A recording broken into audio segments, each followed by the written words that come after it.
Dahil nawala ang eastern list, shear line, pansamantala na namang nanahimik, pero yung lamig na magagaling pa rin sa ating hangin-amihan na northeastern list, magpapatuloy pa rin ang very gloomy sa bahagi ng buong Northern Luzon hanggang Southern Luzon, lalo na sa Silangan.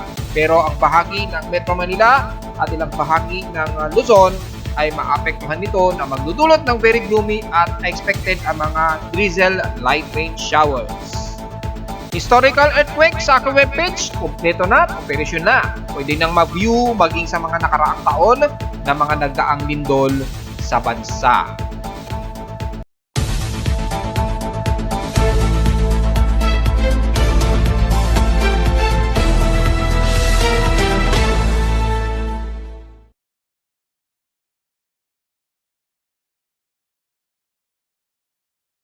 Hello, good morning mga folks. Welcome po muli sa ating daily weather bulletin at analysis para sa araw ng weekend ngayong Biyernes, January 26, 2024. Ang oras nating post from may maga ay alas 10:18 na ng umaga. Well, at gaya natin inasahan na ngayong magiging weekend ay mas makakarasay ng mas malamig na simoy ng hangin at pakiramdam ngayong araw. So, ang resulta ay magiging mas gloomy ngayon ang magiging himpapawid at paligid natin. Despite na magkakaroon pa rin ng mga ilang partly cloudy maya-maya, maglalaro yan, depende sa daloy uli ng wave ng northeast monsoon o yung ating hangin-amihan. At dahil dyan, medyo humina o medyo natatabunan ngayon yung easterlies natin, kaya halos ang buong bansa ay maapektuhan ng ating northeast monsoon. So yung shear line, temporary, medyo hindi muna natin makikita yan sa ating mga mapa ngayon at mangunguna ang northeasterlies na iiral sa buong bahagi ng Luzon, lalo na hanggang sa Southern Luzon. So temporary, wala po tayong shear line, gaano ha? At diffuse na po yung shear line sa ngayon dahil sa malakas na hangin-amihan, kaya wala tayong expected na shear line. Pero yung mga light drizzle rain shower sa iba't ibang bahagi ng silangan ng bansa ay patuloy pa rin na iiral dahil yung mainit na karagatan pa rin sa dagat Pasipiko ay magdudulot pa rin ng ilang water vapor dyan na magdudulot ng mga ilang light drizzle rains mas madalas. Sa ating current conditions, overcast po at gloomy tayo ngayon ha. At mostly cloudy pero may mga pagkakataon na may klaro ang ating himpapawid ngayong araw base sa aking current conditions sa Caloocan City. At sa ating lowest temperature na ito na ngayong 5:02 AM dito sa amin sa Caloocan. Nakapagtala kami ng lowest of 23.8 degrees Celsius na napaka-ginaw na maikukonsider namin ito na temperatura sa Caloocan. Despite na yung huling record namin na umabot ng pinakamababa na 22.2 degrees Celsius noong January 18, 2024 pa rin. Yun ang talagang pinakamalamig na naitala sa amin sa Caloocan.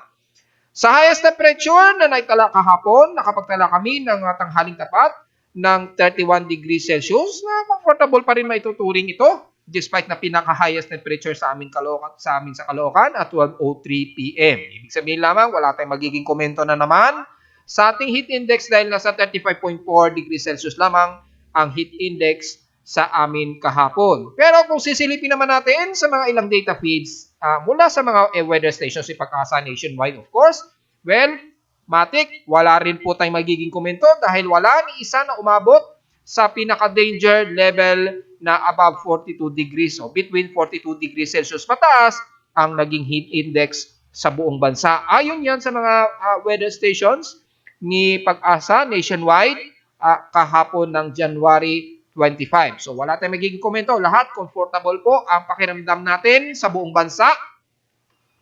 Pero pagdating sa page extremes and past 24 hours, pagdating sa alinsangan, nangungunahan pa rin ang San Jose sa may Mindoro na nasa 34 degrees Celsius. Although hindi naman ito sobrang maalinsangan, pero pinakamataas sila na nasa 34 degrees Celsius ang pinakamataas na temperaturang naitala sa bansa. Sa lowest temperature naman, pagdating sa Baguio City, ay nasa pinakamababa na naman na nasa 12.2 degrees Celsius. Grabe, lamig po niyan ha. So, ibig sabihin sa bandang Benguet ay around 10 degrees Celsius, malamang yan. Ang naglalarong temperatura sa may Benguet. Mga around 10 degrees Celsius na yan. So, napakalamig po yan. At, at inaasahan na natin yung andap ay nakasisira ngayon sa mga gulay at mga pananim nila ngayon dyan. At lagi ko nang pinapalalahanan, hanggat maaari ay ibenta nyo na po yan dahil mas malaki ang kalugian kapag pinilit nyo pa rin hindi ibenta yan sa ibaba mula dyan sa Benguet. Kayo rin. Sa inulan naman, ng Katarman naman, ang inulan na umabot ng 52 millimeters, ang mga moderate rain showers, probably ang maghapon nila.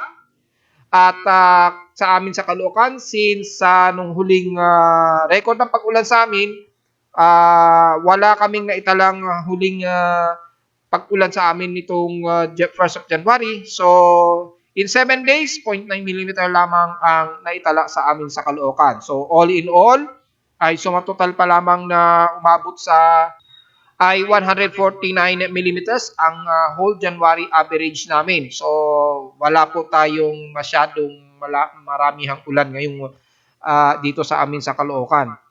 Probably sa ibang panig pa rin ng bansa sigurado. Pero dito sa Luzon, lalo sa may Metro Manila, typically napaka madalang o halos wala talagang pag-ulan. Southwest humidity, 69% po. So, medyo drier pa rin tayo at bumababa ng 2% since last hour. At napakataas pa rin ang atmospheric pressure natin Nasa 1,020 hectopascals according sa reading ng aking weather station sa Caloocan.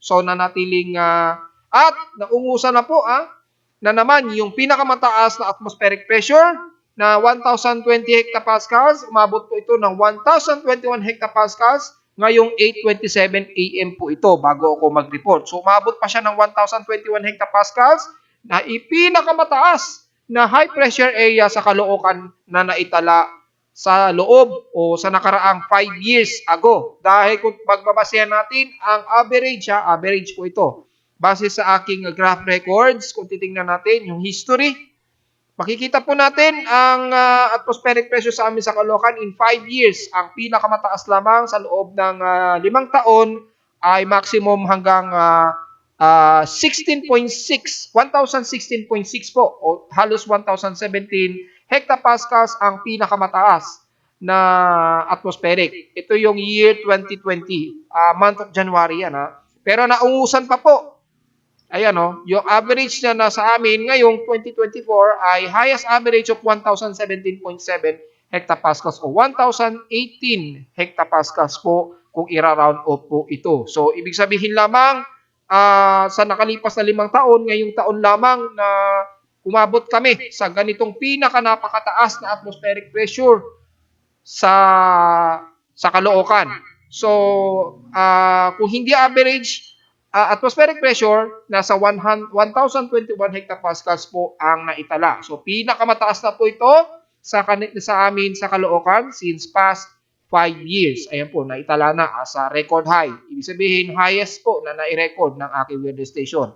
Namabot nga na 1,021 hectopascals. Ibig sabihin lamang, mukhang malakas po yung ating hanging amihan o yung cold surge mula sa pinaka-upper hemisphere. So, malamang sobrang nagyayelo na po ang bahagi ng Japan, Korea at China Peninsula and the rest ng Siberian Peninsula. Malamang sobrang makakapal na ang mga yelo o snow dyan.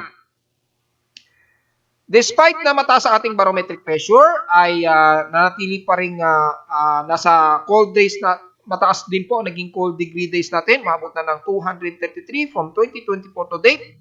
Napakataas na rin po yan dahil since napakataas po ng ating amihan.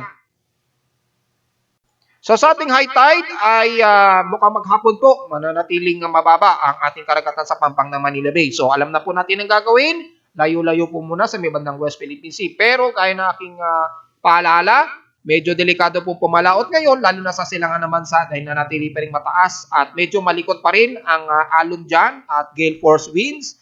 Asahan yan ngayong araw mga folks dahil aabot pa rin sa 2.5 meters ang inaasahan na approximate na taas ng alon at posible pa umabot ng 4 meters. Lalo na sa may bahagi ng Batanes Group of Islands and the rest ng off-coast ng Ilocos Norte at sa may bandang eastern sections naman ang dyan sa bandang Cagayan off-coast, may bandang Cagayan Valley off-coast.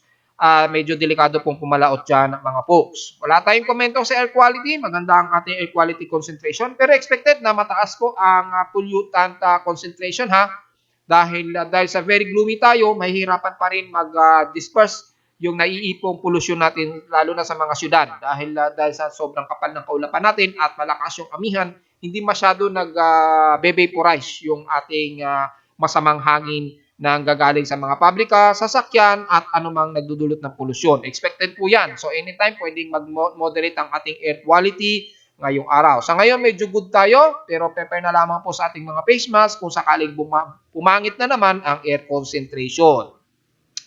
Sa ating almanak, sumikat ang haring araw kaninang 6:25 AM at inasanlulubog ito mamayang 5:51 PM. Ngayon ay full moon po tayo at 100% kagabi at sigurado ay tinawag ito sa international name yata kung daw nagkakamali na white wolf moon yata ang tinawag nila doon. Correct me na lang if I'm wrong. Pero full moon tayo simula po kagabi. So 100% illuminated. Sisikat muli ito mamayang 6:18 PM. At inasang lulubog naman ito kinabukasan na ng umaga at 7:24 AM.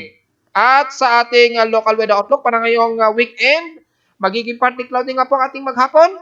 Wala mang chance na pag-ulan pero sa ating iconic weather forecast, may mga posible pa rin isolated rain showers ngayong Biyernes. Ganon din daw bukas na bukod sa partly cloudy ang maghapon natin, pero may chance ng pag-ulan at 10%.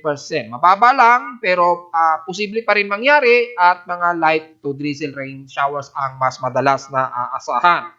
Yes, and lowest temperature expected in 2 days. Maglalaro sa 27 to 28 degrees Celsius. So, very comfortable pong temperatura ito. At sa lowest temperature expected ay maglalaro naman sa 21 to 22 degrees Celsius. Ibig sabihin ay expected po na mas lalamig pa ang mga susunod nating araw dahil sa forecast ay mas bumaba na ito ng posibleng aabot ng 21 to 22 degrees Celsius.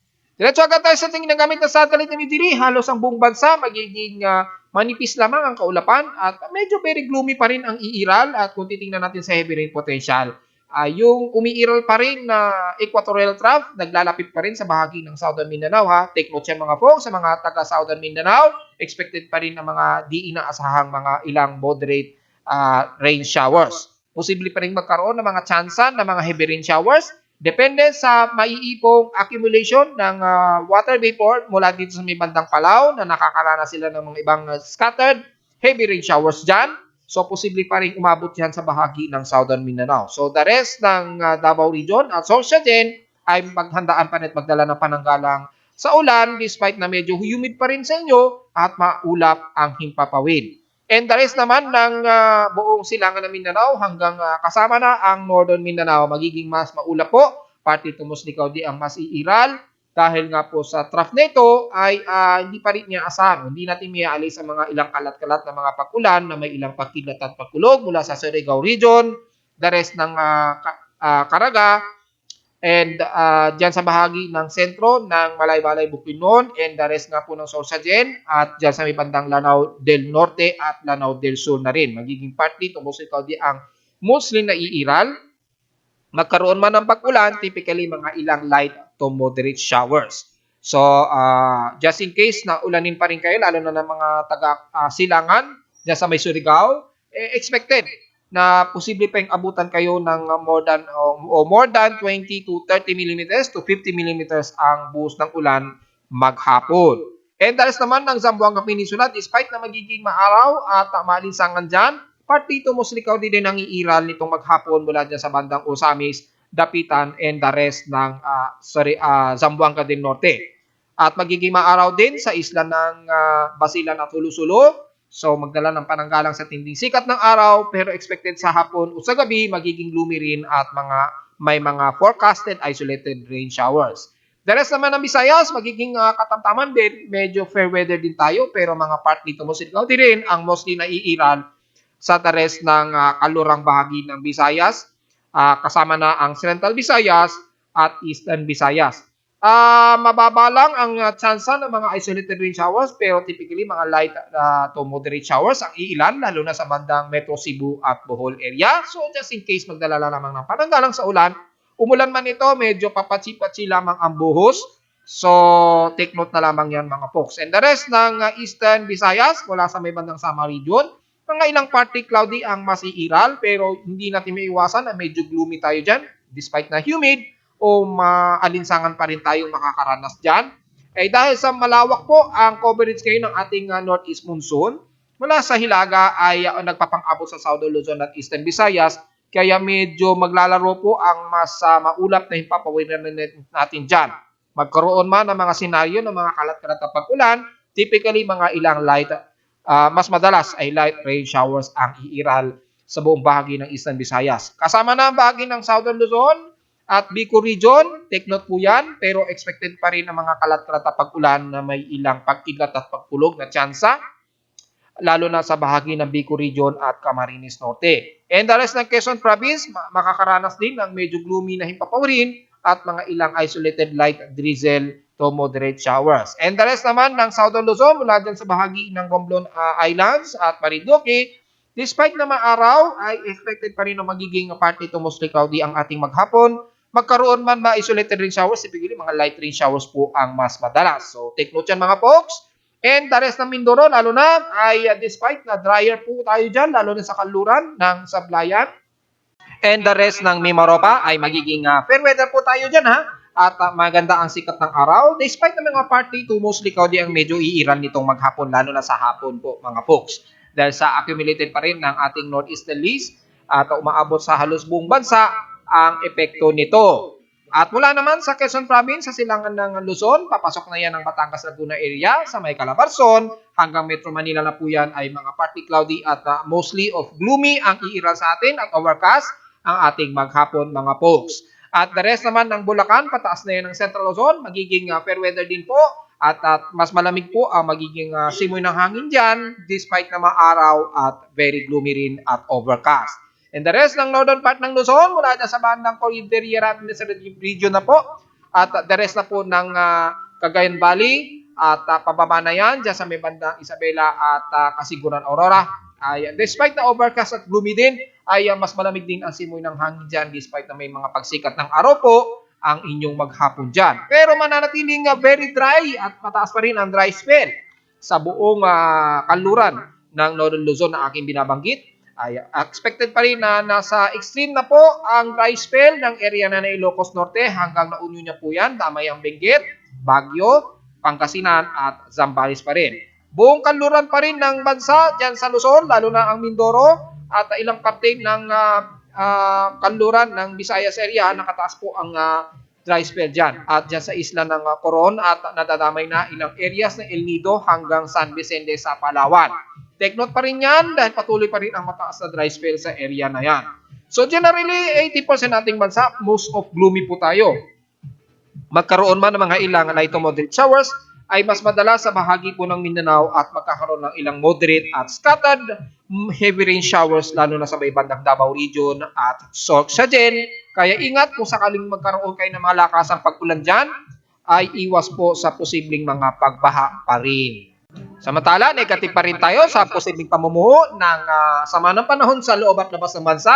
However, yung low pressure systems pa rin nasa may bandang Indonesian Peninsula ay magkakaroon lamang ng recalculation sa area na yan. Pero yung potential pa rin na magiging isang active na low pressure area na natiling mababa at very insignificant pa rin yan.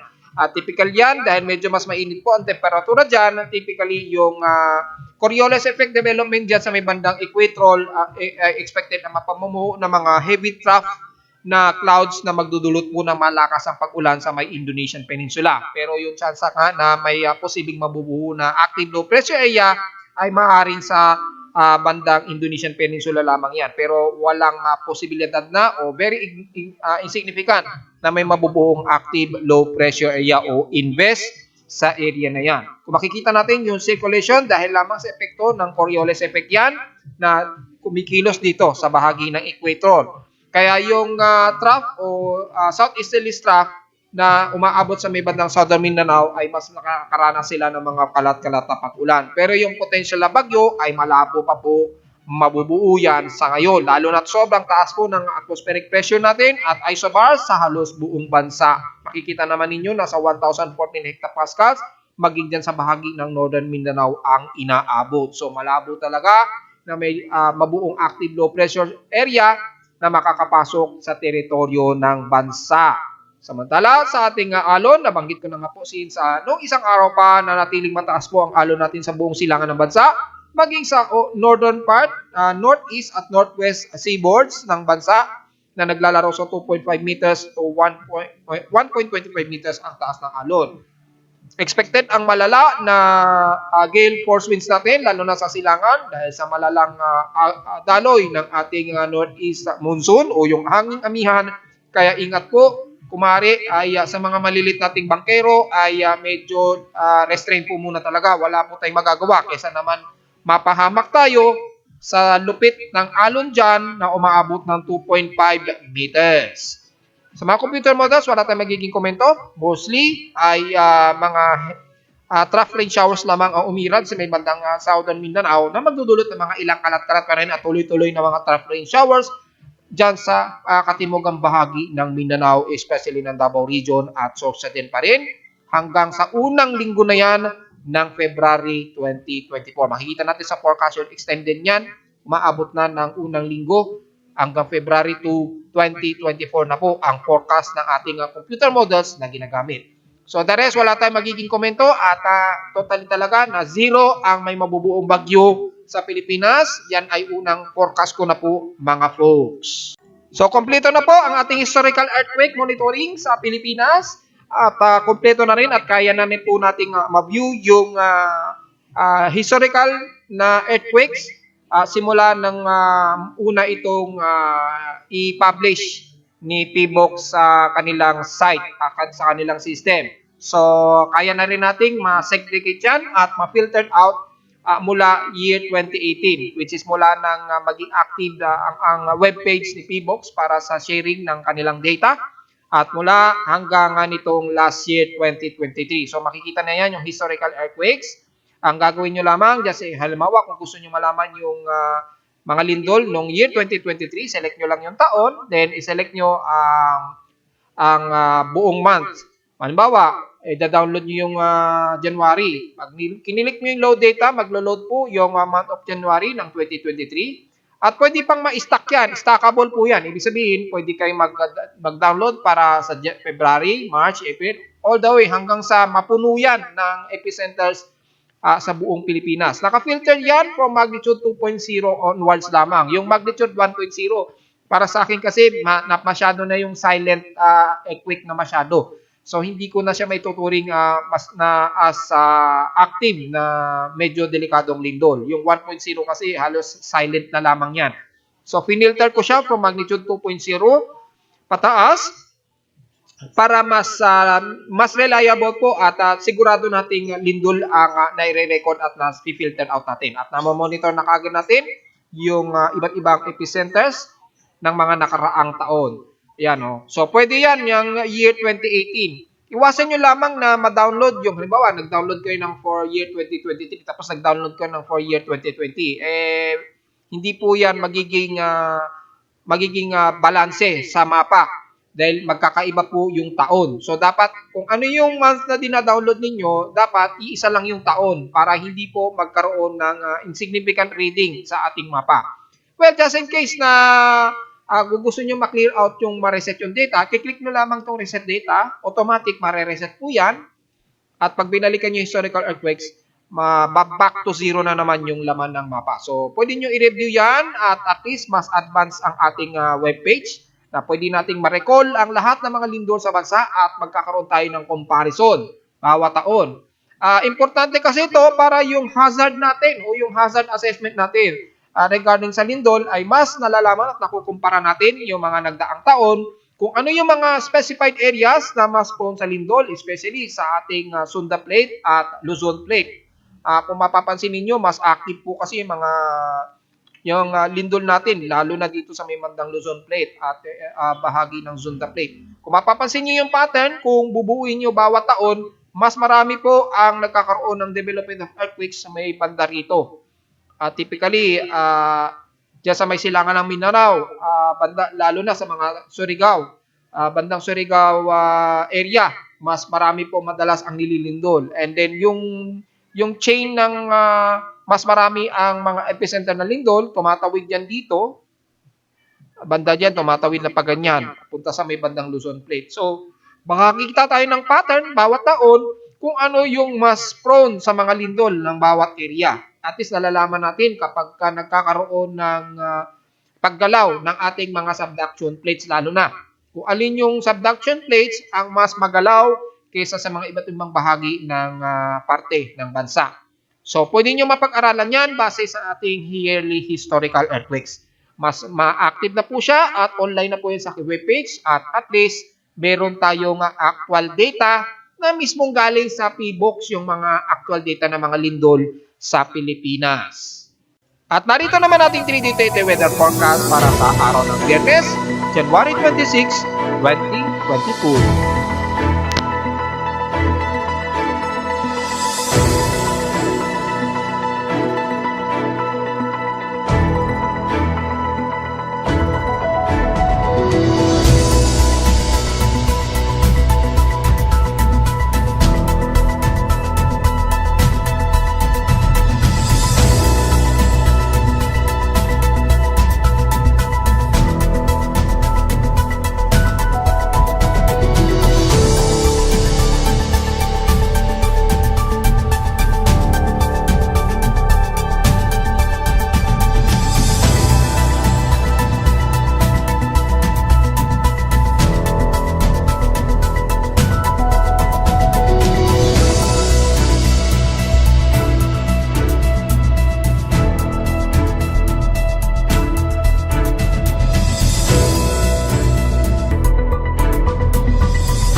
At hanggang dito na lang po ating daily weather bulletin at analysis para sa araw ng weekend, January 26, 2024. Huwag pong kalilimutan na mag-like, share, subscribe po sa ating YouTube channel at visit lamang anytime sa ating website na www.pimoweather.com para sa mga gusto nyo malaman at detalye, lalo na sa lagay ng ating panahon ngayon at malamig na temperatura.